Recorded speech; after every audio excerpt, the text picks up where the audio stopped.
Number 5 का discussion करने वाले हैं। तो चलिए आते हैं क्वेश्चन नंबर 1 पे। नवीनतम आंकड़ों के अनुसार भारत में सर्वाधिक कोयला भंडार जो है वो किस राज्य में है? ओडिशा में है, झारखंड में है, पश्चिम बंगाल में है या छत्तीसगढ़ में है? तो इसका राइट आंसर है ऑप्शन नंबर ए जो है वो ओडिशा में है। देश का संचयी कुल अनुमानित कोयला भंडार जो है वो 361411.46 है, जिसमें 88,104.60 मिलियन टन के साथ कोयला भंडार में उड़ीसा जो है वो शीर्ष स्थान पे है और सेकंड नंबर पे झारखंड है। अब बिहार में अनुमानित कोयला भंडार जो है वो 44,371.8 है टन है। अब चलिए आते हैं नेक्स्ट क्वेश्चन पे, क्वेश्चन नंबर 2। डिजिटल प्रशिक्षण प्लेटफॉर्म एकलव्य का अनावरण किसने किया था? भारतीय सेना, डीआरडीओ, आईआईटी बॉम्बे या इसरो? तो इसका राइट आंसर है ऑप्शन नंबर ए जो है वो भारतीय सेना ने किया था।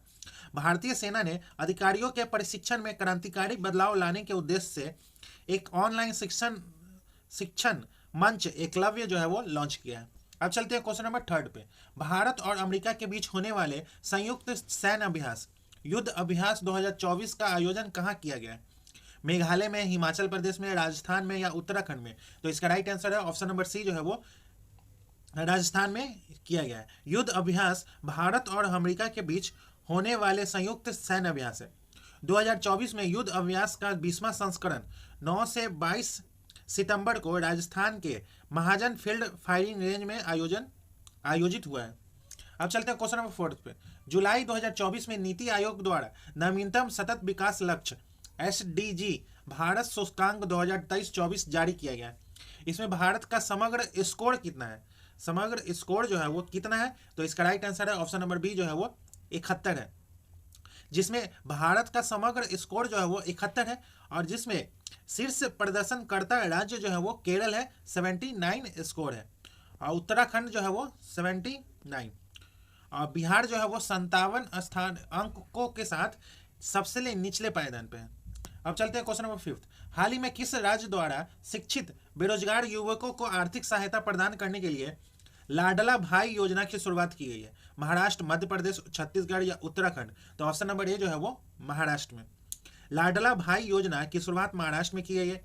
इस योजना के तहत 12वीं पास वालों को 6,000 रुपया, डिप्लोमा होल्डर्स को 8,000 और ग्रेजुएट युवा को 10,000 प्रति माह दिया जाएगा। अब चलते हैं क्वेश्चन नंबर 6 पे।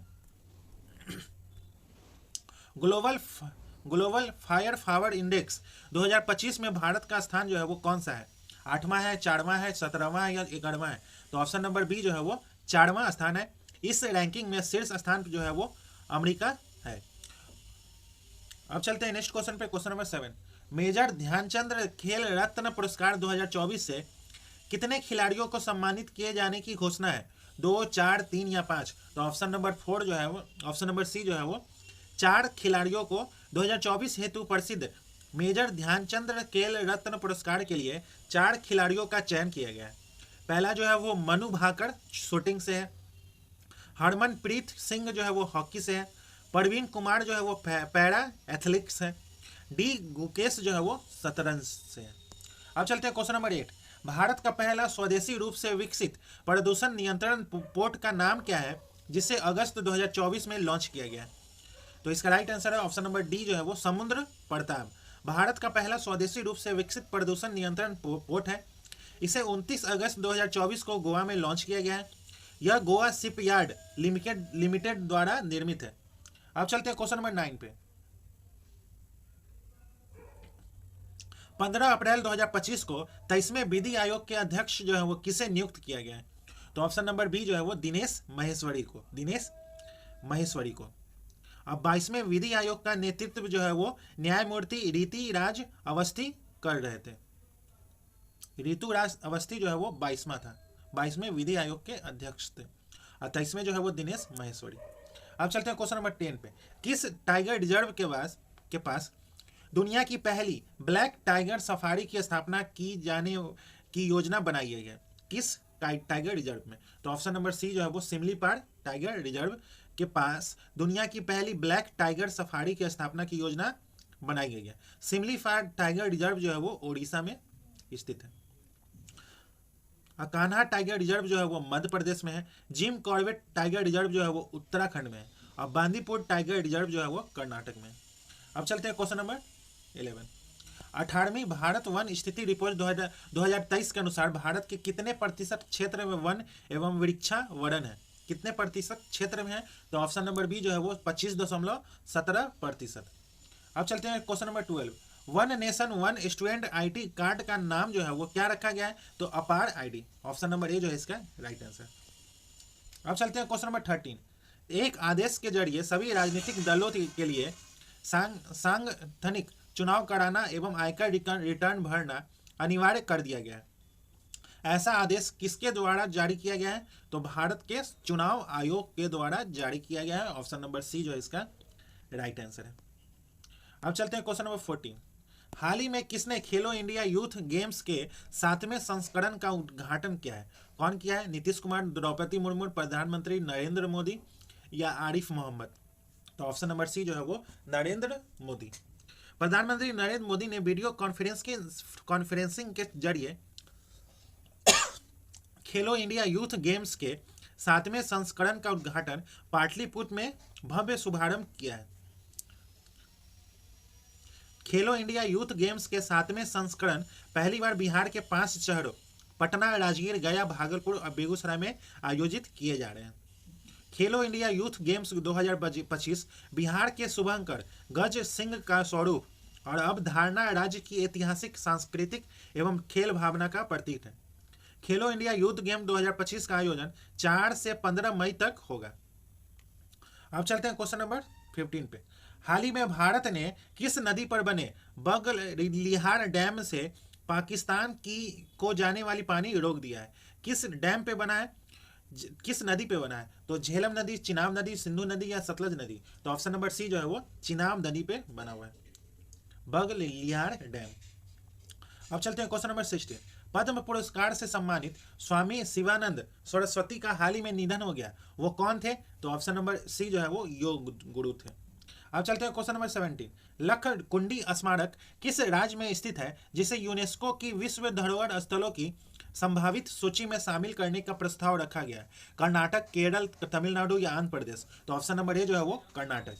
कर्नाटक सरकार ने लखकुंडी स्मारकों और चालुक्यकालीन मंदिरों को यूनेस्को की अस्थायी सूची में शामिल कराने हेतु प्रस्ताव तैयार किया है। इसका निर्माण जो है वो 10वीं से लेकर 12वीं शताब्दी में कल्याण चालुक्य वंश के शासन में हुआ था। इसका महत्व जो है वो चालुक्य युग की स्थापत्य तकनीकों और सांस्कृतिक उत्कर्ष के अद्वितीय उदाहरण है। अब चलते हैं नेक्स्ट क्वेश्चन पे, क्वेश्चन नंबर 18। लोकसभा अध्यक्ष ओम बिरला ने 2025-26 के कार्यकाल के लिए किसे संसदीय प्राक्कलन समिति का अध्यक्ष नियुक्त किया है? तो ऑप्शन नंबर ए जो है वो संजय जायसवाल। बिहार के पश्चिमी चंपारण के सांसद डॉक्टर संजय जायसवाल को 2025-26 के लिए प्राक्कलन समिति का अध्यक्ष नियुक्त किया गया। अब चलते हैं प्राक्कलन समिति जो है वो यह समिति बजट में सरकार द्वारा प्रस्तावित व्यय के अनुमानों की जांच करती है। यह समिति लोकसभा के सदस्यों से ही बनी होती है। इस समिति के अध्यक्ष की नियुक्ति 1 वर्ष के लिए लोकसभा अध्यक्ष के द्वारा किया जाता है। यह 30 सदस्यों वाली संसद की सबसे बड़ी समिति होती है। अब चलते हैं नेक्स्ट क्वेश्चन पे, क्वेश्चन नंबर 19। स्थानीय स्तर पर छोटे नगरों में प्रशासन चलाने वाली इकाई को क्या कहा जाता है? नगर निगम, नगर पंचायत, नगर परिषद या छावनी बोर्ड? तो ऑप्शन नंबर सी जो है वो नगर परिषद। नगर परिषद एक छोटा कस्बा या शहर का स्थानीय स्वशासन निकाय है। यह नगर पालिका या नगर निगम से छोटा होता है और इसमें शहरी क्षेत्रों के लिए प्रशासनिक और विकास कार्य करने की जिम्मेदारी होती है। अब चलते हैं क्वेश्चन नंबर 20। ग्राम पंचायत सचिव के संबंध में कौन सा कथन जो है वो सही है? ग्राम पंचायत सचिव के संबंध में उसे राज्य सरकार द्वारा नियुक्त किया जाता है। ऑप्शन नंबर सी जो है इसका राइट आंसर है। ग्राम पंचायत का एक सचिव होता है जो ग्राम सभा का भी सचिव होता है। सचिव का चुनाव नहीं होता है, उसकी राज्य सरकार द्वारा नियुक्ति की जाती है।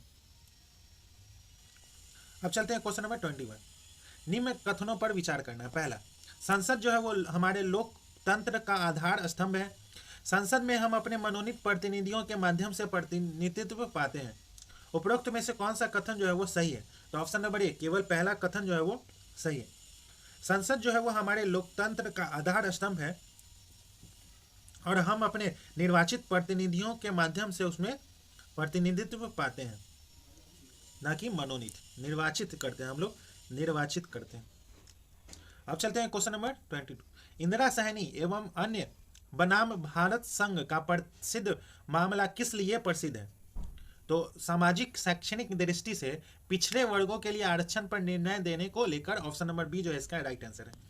अब चलते हैं क्वेश्चन नंबर 23। न्यायालय द्वारा परमादेश का रीट किसके विरुद्ध जारी किया जाता है? तो सार्वजनिक पदाधिकारी के विरुद्ध, ऑप्शन नंबर बी जो है इसका राइट आंसर। अब चलते हैं क्वेश्चन नंबर 24। किसी व्यक्ति को उसके प्राण और दैहिक स्वतंत्रता के संबंध में संरक्षण भारत के संविधान के किस अनुच्छेद में वर्णित है?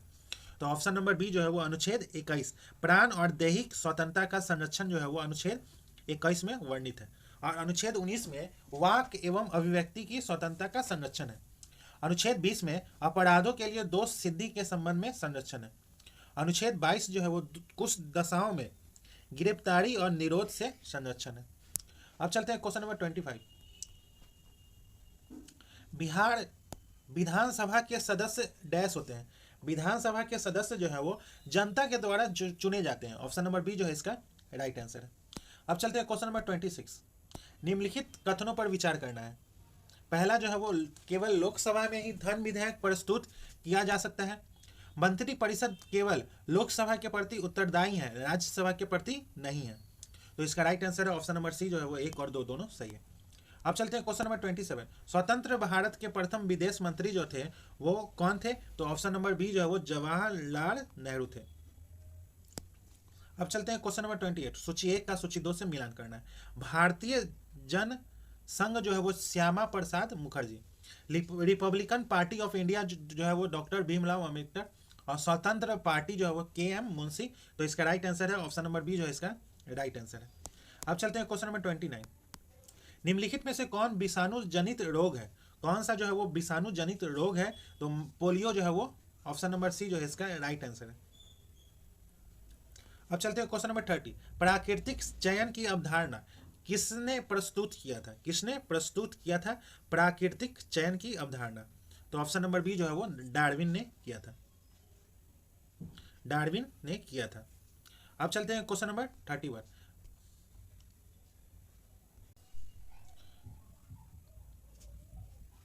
अब चलते हैं क्वेश्चन नंबर 31। मानव शरीर में निक्षेपण की प्रक्रिया कहाँ होती है?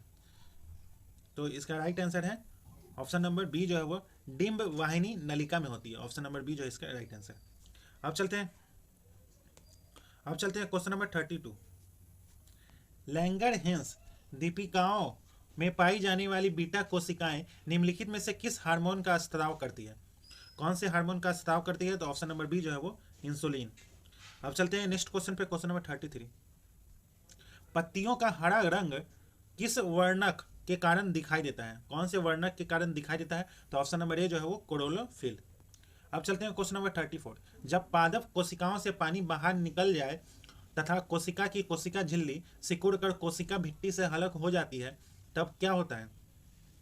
तब जो है वो जीव द्रव्य कुंचन होता है। ऑप्शन नंबर सी जो है वो इसका राइट आंसर। अब चलते हैं क्वेश्चन नंबर 35। सूची 1 का सूची 2 से मिलान करना है। सूची 1 का सूची 2 से मिलान करना है। अब चलते हैं क्वेश्चन नंबर 35। सूची 1 का सूची 2 से मिलान करना है। क्लोरोफाइसी जो है वो हरी शैवाल, और रोडोफाइसी जो है वो लाल शैवाल, और फियोफाइसी जो है वो भूरे शैवाल, और ब्रायोफाइट जो है वो लिवर वर्ट। तो इसका राइट आंसर है ऑप्शन नंबर बी जो है इसका राइट आंसर। अब चलते हैं क्वेश्चन नंबर 36। किसी तरंग के दो उत्तरोत्तर श्रृंग अथवा दो उत्तरोत्तर गर्त के बीच की दूरी को क्या कहा जाता है? तो ऑप्शन नंबर बी जो है वो तरंग दैर्घ्य। अब चलते हैं क्वेश्चन नंबर 37। जिस विलयन में कोई पदार्थ एक सीमा के बाद और अधिक न घोला जा सके ऐसा विलयन निम्नलिखित में से क्या कहलाता है? ऐसा विलयन जो है वो निम्नलिखित में से क्या कहलाता है? तो ऑप्शन नंबर ए जो है वो संतृप्त विलयन कहलाता है। अब चलते हैं क्वेश्चन नंबर 38। दो परमाणुओं को समस्थानिक आइसोटोप कहा जाता है यदि यदि उनकी परमाणु संख्या समान परंतु परमाणु द्रव्यमान संख्या जो है वो भिन्न होता है। आइसोटोप जो है वो उनकी परमाणु संख्या समान रहती है लेकिन द्रव्यमान संख्या जो है वो भिन्न रहती है। तो इसका right answer option number A जो है इसका राइट आंसर है। अब चलते हैं क्वेश्चन नंबर 39। निम्नलिखित में से सर्वाधिक और न्यूनतम अभिक्रियाशीलता वाला युग्म जो है वो कौन सा है? तो ऑप्शन नंबर डी जो है वो पोटेशियम और गोल्ड। अब चलते हैं क्वेश्चन नंबर 40। आवर्त सारणी में लिथियम से सीजियम की ओर जाने पर क्षार धातुओं का घनत्व जो है वो सामान्यतः बढ़ता है। ऑप्शन नंबर बी जो है इसका राइट आंसर है। अब चलते हैं क्वेश्चन नंबर 41। स्थिर आयतन पर किसी निश्चित मात्रा पर गैस का दाब उसके परम ताप के समानुपाती होता है। यह निम्नलिखित में से कौन सा नियम है? तो इसका राइट आंसर है ऑप्शन नंबर सी जो है वो गे लुसेक का नियम। ऑप्शन नंबर सी जो है इसका राइट आंसर। अब चलते हैं क्वेश्चन नंबर 42। न्यूटन का गति का दूसरा नियम जो है वो क्या है? तो बल के प्रभाव को समझने में सहायक है। न्यूटन के गति का दूसरा नियम जो है वो यह समझने में सहायता करता है कि बल वस्तुओं की गति को किस प्रकार प्रभावित करता है। ऑप्शन नंबर बी जो है इसका राइट आंसर है। अब चलते हैं क्वेश्चन नंबर 43। बैरोमीटर को क्या वायुमंडलीय दाब मापने हेतु प्रयुक्त किया जाता है, ऊंचाई ज्ञात करने हेतु प्रयुक्त किया जाता है, द्रव्यों के घनत्व ज्ञात करने हेतु प्रयुक्त किया जाता है, मौसम के पूर्वानुमान हेतु प्रयुक्त किया जाता है। तो इसका राइट आंसर है ऑप्शन नंबर सी जो है वो 1 और 4 सही है। अब चलते हैं क्वेश्चन नंबर 44। प्रतिध्वनि डैश के कारण सुनाई देता है। तो ध्वनि तरंग के परावर्तन के कारण सुनाई देता है। ऑप्शन नंबर सी जो है इसका राइट आंसर है। अब चलते हैं क्वेश्चन नंबर 45। निम्नलिखित में से कौन सी प्रक्रिया इंद्रधनुष के निर्माण में भूमिका निभाती है? कौन सी प्रक्रिया? तो ऑप्शन नंबर डी जो है इसका राइट आंसर है। अपवर्तन, पूर्ण, आंतरिक परावर्तन, विक्षेपण, तीनों के कारण। अब चलते हैं क्वेश्चन नंबर 46। तापमान बढ़ाने पर सभी शुद्ध धातुओं के प्रतिरोध पर क्या प्रभाव पड़ता है? तो इसका राइट आंसर है ऑप्शन नंबर डी जो है वो बढ़ता है। अब चलते हैं क्वेश्चन नंबर 47। पानी का हिमांक बिंदु डैश है। पानी का हिमांक बिंदु जो है वो 32 डिग्री फ़ारेनहाइट है। ऑप्शन नंबर डी जो है इसका राइट आंसर है। मैग्नीशियम 2+ आयन का इलेक्ट्रॉनिक विन्यास जो है वो क्या है? तो 2-8 है। ऑप्शन नंबर सी जो है इसका राइट आंसर है। अब चलते हैं क्वेश्चन नंबर 49। 1934 में किसके नेतृत्व में कांग्रेस सोशलिस्ट पार्टी की स्थापना हुई थी? किसके नेतृत्व में हुई थी? तो आचार्य नरेंद्र देव और जयप्रकाश नारायण के नेतृत्व में हुई थी। ऑप्शन नंबर सी जो है इसका राइट आंसर है। अब चलते हैं क्वेश्चन नंबर 50। निम्नलिखित में से कौन सा 1857 की क्रांति का अग्रगामी था? कौन सा 1857 की क्रांति का अग्रगामी था? तो ऑप्शन नंबर बी जो है वो सन्यासी विद्रोह। अब चलते हैं क्वेश्चन नंबर 51। सूची 1 का सूची 2 से मिलान करना है। सोम प्रकाश जो है वो ईश्वर चंद्र विद्यासागर और इंडियन मिलर जो है वो देवेंद्र नाथ टैगोर। युगांतर जो है वो वारिंदर कुमार घोष और निगेटिव ओपिनियन जो है वो VN मंडलिक। तो इसका राइट आंसर है ऑप्शन नंबर ए जो है इसका राइट आंसर है। अब चलते हैं क्वेश्चन नंबर 52। भारत में तुगलक वंश के बाद कौन सा वंश जो है वो दिल्ली पर शासन किया था? तो इसका राइट आंसर है ऑप्शन नंबर सी जो है वो सैयद वंश। अब चलते हैं क्वेश्चन नंबर 53। इनमें से किसने 1857 के विद्रोह में सक्रिय रूप से भाग लिया था? कौन सा लिया था? तो नाना साहब, बेगम हजरत महल, मौलवी अहमदुल्ला या इनमें से सभी? तो ऑप्शन नंबर डी जो है वो इनमें से सभी इसका राइट आंसर है। अब चलते हैं क्वेश्चन नंबर 54। उस स्वतंत्रता सेनानी का नाम बताइए जिन्होंने गवर्नर जनरल को निमांतित पंक्तियां लिखी थी। मैंने घुटने टेक कर रोटी मांगी लेकिन उसके बजाय मुझे पत्थर मिला। मैं ऐसे प्रत्युत्तर से आश्चर्यचकित नहीं हूँ। ब्रिटिश राष्ट्र केवल शक्ति के समान झुकता है। ये किसने लिखा था? तो ऑप्शन नंबर सी जो है वो महात्मा गांधी ने लिखा था। अब चलते हैं क्वेश्चन नंबर 55। नाजीवाद किसका समर्थक था? नाजीवाद जो है वो किसका समर्थक था? तो राज्य की सर्वोच्चता के सिद्धांत का समर्थक था। ऑप्शन नंबर सी जो है इसका राइट आंसर है। अब चलते हैं क्वेश्चन नंबर 56। निम्नलिखित में से कौन यूटोपिया नामक पुस्तक का लेखक है? कौन जो है वो यूटोपिया नामक पुस्तक का लेखक है? तो ऑप्शन नंबर डी जो है वो थॉमस मोरे। अब चलते हैं नेक्स्ट क्वेश्चन पे, क्वेश्चन नंबर 57। लोथल नगर के संदर्भ में निम्नलिखित में से कौन सा कथन सही नहीं है? कौन सा कथन जो है वो सही नहीं है? तो यह गुजरात में माही नदी के किनारे बसा है। ऑप्शन नंबर ए जो है इसका राइट आंसर नहीं सही है। तो ये जो है वो गुजरात में माही नदी के किनारे बसा था। ये माही नदी नहीं, ये जो है वो साबरमती नदी की भोगवा नदी के तट पर स्थित था। अब चलते हैं क्वेश्चन नंबर 58। अब चलते हैं क्वेश्चन नंबर 58 पे। अशोक ने भिन्न भिन्न स्थानों पर जाकर लोगों को शिक्षा देने के लिए अधिकारियों की नियुक्ति की। इन अधिकारियों को निम्नलिखित में से किस नाम से जाना जाता था? तो इसका राइट आंसर है ऑप्शन नंबर सी, धम महामात्र के नाम से जाना जाता था। अब चलते हैं क्वेश्चन नंबर 59। गंधार कला शैली एक समन्वय है। गंधार कला शैली जो है वो एक समन्वय है भारतीय और फारसी कला का, भारतीय और चीनी कला का, भारतीय और तुर्की अफगानी कला का, या भारतीय और यूनानी कला का। तो ऑप्शन नंबर डी जो है वो गंधार कला शैली एक समन्वय है भारतीय और यूनानी कला का। अब चलते हैं क्वेश्चन नंबर 60। हर्ष के संदर्भ में निम्नलिखित में से कौन सा कथन जो है वो असत्य है? तो ऑप्शन नंबर बी जो है वो फायान हर्ष के शासनकाल में भारत आया था, ये कथन जो है वो गलत है। अब चलते हैं नेक्स्ट क्वेश्चन पे, क्वेश्चन नंबर 60। चेर शासकों ने अपने अभिलेखों में किस भाषा का प्रयोग किया था? तमिल, तेलुगु, कन्नड़ या मलयालम? तो ऑप्शन नंबर बी जो है इसका मलयालम भाषा का प्रयोग किया था। अब चलते हैं क्वेश्चन नंबर 62। महात्मा बुद्ध के संदर्भ में निम्नलिखित कथनों पर विचार करना है। पहला, इन्होंने अपना पहला उपदेश सारनाथ में दिया था। उनके उपदेश जो है वो आत्मा और परमात्मा के विषय में होते थे।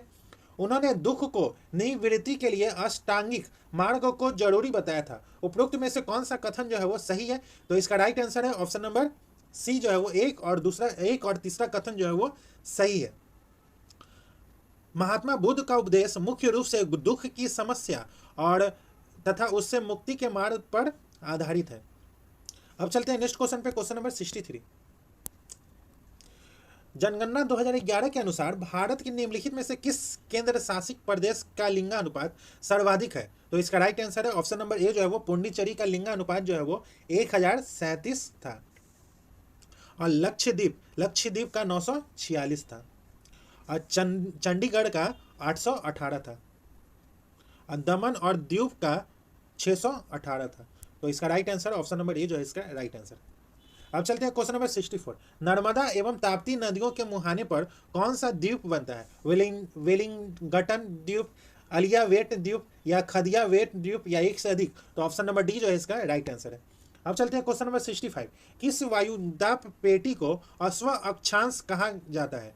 तो इसका राइट आंसर है ऑप्शन नंबर डी जो है वो 30 डिग्री से 35 डिग्री नॉर्थ साउथ। अब चलते हैं नेक्स्ट क्वेश्चन पे, क्वेश्चन नंबर 66। असत्य कथनों का पर विचार करना है। पहला, सिंधु नदी जम्मू कश्मीर से प्रभावित होती है। श्योक नदी झेलम की सहायक नदी है। झेलम सिंधु नदी की सबसे बड़ी सहायक नदी है। सभी जो है वो असत्य है। तो इसका राइट आंसर है ऑप्शन नंबर डी जो है वो सभी जो है वो असत्य है। सिंधु नदी तंत्र जो है वो मुख्य रूप से सिंधु, झेलम, चिनाब, रावी, व्यास और सतलुज शामिल है। झेलम और रावी जो है वो चिनाब नदी से मिलती है। अब व्यास नदी जो है वो सतलुज नदी से मिलती है, और सतलुज और चिनाब नदी जो है वो मिलकर पंचनद नदी बनाती है। अब चलते हैं नेक्स्ट क्वेश्चन पे, क्वेश्चन नंबर 67। ड्रैकन्सवर्ग पर्वत जो है वो किस महाद्वीप में है? तो इसका राइट आंसर है ऑप्शन नंबर बी जो है वो अफ्रीका महाद्वीप में है।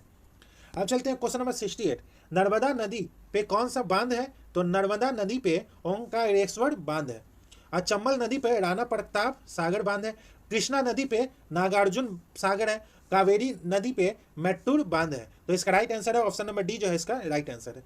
अब चलते हैं क्वेश्चन नंबर 69। किलाउआ ज्वालामुखी जो है वो किस द्वीप पर स्थित है? तो इसका राइट आंसर है ऑप्शन नंबर सी जो है वो हवाई द्वीप पर स्थित है। अब चलते हैं क्वेश्चन नंबर 70।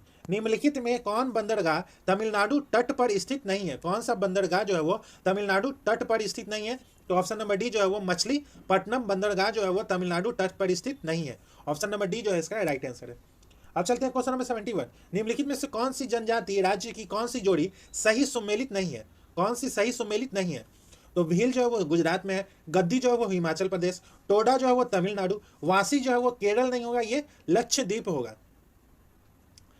वासी जो है वो लक्षद्वीप। तो ऑप्शन नंबर डी जो है वो असत्य है। अब चलते हैं क्वेश्चन नंबर 72।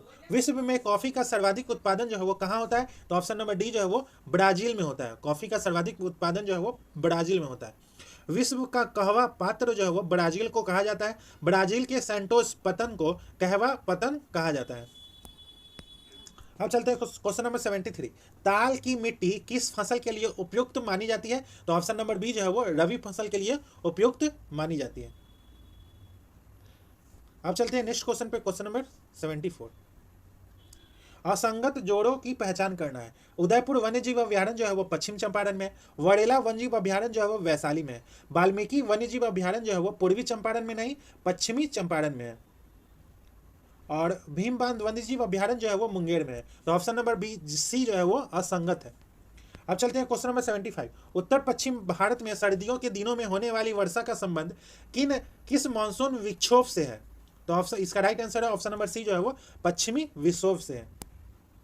अब चलते हैं क्वेश्चन नंबर 76। कौन सा वैश्विक सम्मेलन ग्रीन हाउस गैस उत्सर्जनों में कमी के लिए आयोजित वैश्विक समझौते की दिशा में पहला कदम था? तो इसका राइट आंसर है ऑप्शन नंबर सी जो है वो रियो 1992।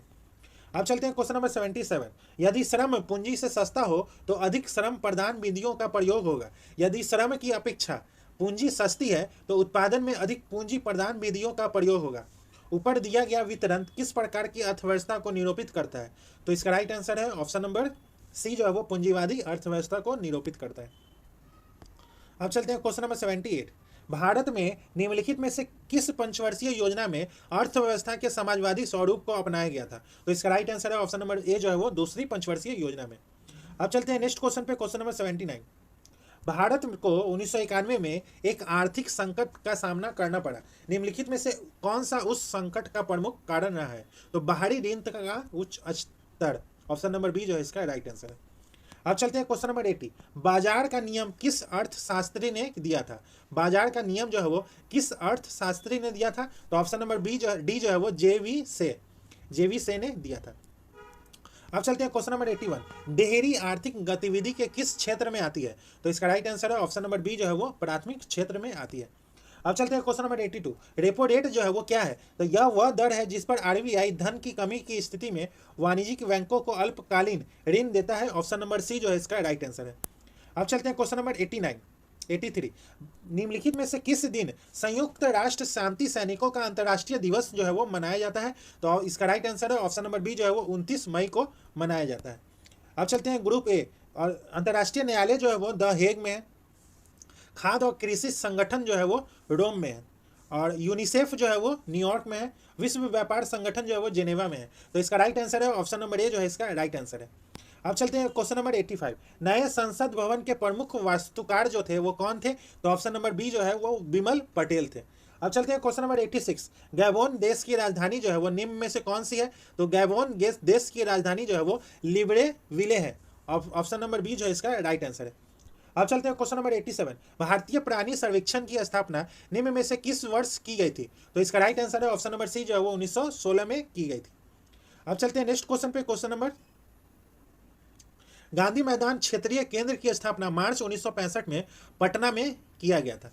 अब चलते हैं क्वेश्चन नंबर 88। अनुसूचित जाति और अनुसूचित जनजाति अत्याचार निवारण अधिनियम जो है वो कब बनाया गया था? तो 1979 में। ऑप्शन नंबर सी जो है इसका राइट आंसर है। अब चलते हैं क्वेश्चन नंबर 89। किस देश की संसद विधायिका को नेसेट के नाम से जाना जाता है? तो ऑप्शन नंबर ए जो है वो इजराइल की संसद को नेसेट के नाम से जाना जाता है। चीन की संसद को नेशनल पीपुल्स कांग्रेस के नाम से जाना जाता है। तुर्की की संसद को ग्रैंड नेशनल असेंबली के नाम से जाना जाता है। जापान की संसद को डायट के नाम से जाना जाता है। अब चलते हैं क्वेश्चन नंबर 90। निम्नलिखित में से कौन प्रेम शब्द का पर्यायवाची नहीं है? कौन सा प्रेम शब्द का पर्यायवाची नहीं है? तो घृणा जो है वो प्रेम शब्द का पर्यायवाची जो है वो नहीं है। अब चलते हैं नेक्स्ट क्वेश्चन पे, क्वेश्चन नंबर 91। जो कम बोलता है उसके लिए उपयुक्त शब्द जो है वो कौन सा है? तो मितभाषी मतलब कम बोलने वाला। अब चलते हैं क्वेश्चन नंबर 92। भरपेट किस समाज का उदाहरण है? तो अवयवी भाव समाज का उदाहरण है। अब चलते हैं क्वेश्चन नंबर 93 का ऑप्शन नंबर डी जो है इसका राइट आंसर है। क्वेश्चन नंबर 94 का ऑप्शन नंबर ए जो है इसका राइट आंसर है। क्वेश्चन नंबर 94 का ऑप्शन नंबर ए जो है इसका राइट आंसर है। क्वेश्चन नंबर 95 का ऑप्शन नंबर सी जो है राइट आंसर है। अब चलते हैं क्वेश्चन नंबर 96। क्वेश्चन नंबर 96 का ऑप्शन नंबर डी जो है इसका राइट आंसर है। क्वेश्चन नंबर 97 का ऑप्शन नंबर डी जो है इसका राइट आंसर है।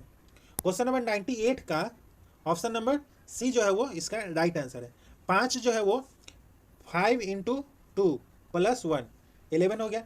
11 × 2 + 3 22 और प्लस 3 25 हो गया। अब चलते हैं नेक्स्ट क्वेश्चन पे, क्वेश्चन नंबर 99। क्वेश्चन नंबर 99 का ऑप्शन नंबर ए जो है इसका राइट आंसर है। क्वेश्चन नंबर 100 का ऑप्शन नंबर ए जो है इसका राइट आंसर है। तो दोस्तों आज का सेशन यही समाप्त होता है, जिसमें हम लोगों ने बिहार एसआई के लिए जो खाकी सीरीज एडोटेरिया के द्वारा जो चलाया जा रहा है उसी का आज टेस्ट नंबर 5 का डिस्कशन किए हैं। इससे पहले 4 टेस्ट का डिस्कशन हो चुका है जिसका प्लेलिस्ट बनाया गया है, आप वहां जाके प्लेलिस्ट में देख सकते हैं। अगर आपको उसका पीडीएफ चाहिए तो आप हमारे टेलीग्राम लिंक से जुड़ सकते हैं। टेलीग्राम का लिंक जो है वो इस वीडियो के डिस्क्रिप्शन में है। टेलीग्राम में आपको पीडीएफ प्रोवाइड हो चुका है, तो आप वहां से उसको डाउनलोड कर सकते हैं। तो दोस्तों आज का सेशन यही समाप्त होता है, जिसमें तो मिलते हैं किसी और नेक्स्ट सेशन के साथ। तब तक के लिए धन्यवाद।